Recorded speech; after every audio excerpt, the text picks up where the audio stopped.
This is Time Lord 212, and I want to talk about Doctor Who and the use of psychics in the new series.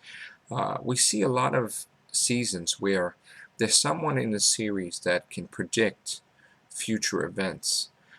This was going all the way back, I think, to The Unquiet Dead, where Gwen Cooper's ancestor was talking to Rose, and she was revealing things about the future, about darkness, and she saw Rose's history. So there's always been psychics lately in the new series of Doctor Who. We have in Fires Pompeii. We saw Lucius and the Soothsayers. They were constantly going, butting heads and saying who could predict more. And Lucius stated that Gallifrey is lost in fire.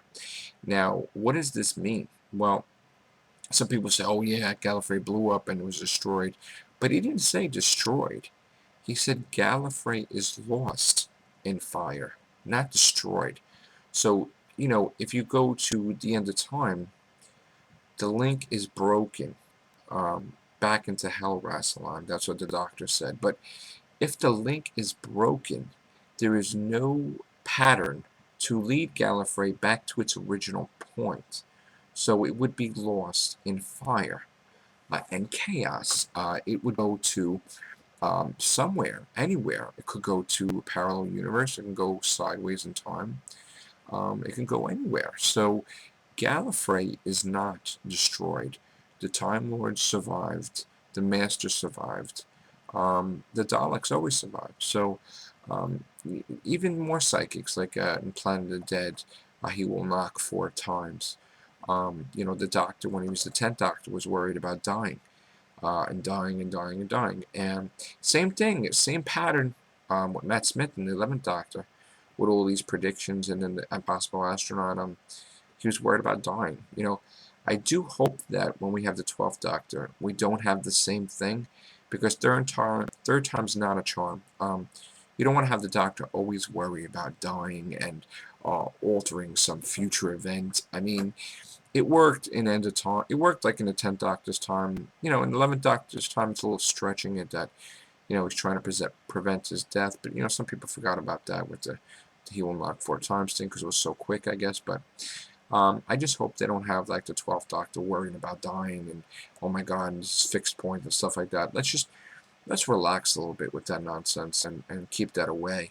You don't want to have every doctor worried about dying and preventing and all that other stuff. It takes away from, the series and everything else going on. So, a lot of psychics lately in Doctor Who, a lot of characters.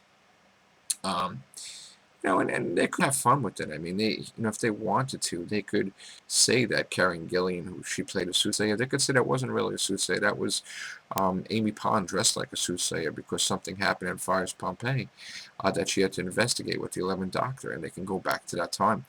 And even they were even hesitant when they mentioned Donna Noble, because Lucius said, daughter of, and he's like, London. Okay, so right there, you're so quick to see the future with Gallifrey and everything else, but when it comes to finding out where Donna Noble's from, there's a long pause. Did he see something like, oh my God, Donna Noble's from Gallifrey, and then he saw something where he's not allowed to say, so he says daughter of London. I mean, it's a plot point. A plot point that was never explored, just like the ring that she was wearing was never explored. Did some time regeneration energy go into that ring? Like Ashby Gamestar 2009 stated. There's a lot of plots that was left over too. Things have happened. The Ood being evolved. Who evolved the Ood? Did the Ood become the Silence? Time is bleeding. Well, is time still bleeding? Is time related to the cracks? Did time bleed so much that it created a crack? And if you look back, in what was it, Age of Steel? Was it Age of Steel? no, Army of Ghosts, I'm sorry, Army of Ghosts and Doomsday, they talked about cracks. They talked about, the doctor was talking about the crack when he was in Torchwood Institute, and he was like, he was saying, oh, a crack, and he was explaining about, like, the walls between two realities, or, if there was a crack, it would merge together, and maybe that's exactly what we had, in the 11th Doctor's time. Maybe this Earth is merged with another, and that's why nothing makes sense. Every paradox, there's no ramifications because of it, and you have, like, the Doctor, he could, keeps bumping into his past stuff and, like, hey, how's it going, hey, what's up, hey, and hugging each other like they're about to die, hugging each other, and not an explosion at all. So maybe it's just the Doctor needs to separate two universes and restore it back the way it is, or else everything else would fall apart. But a lot of psychics in Doctor Who lately predicting doom and everything else, and I don't think I like that concept a little bit, but I don't want them to overdo it. I mean, don't have the 12th Doctor worry about dying and from some psychic prediction. But pretty cool stuff in Doctor Who lately. So please leave your comments below and subscribe and like my channel, and I'll talk to you later.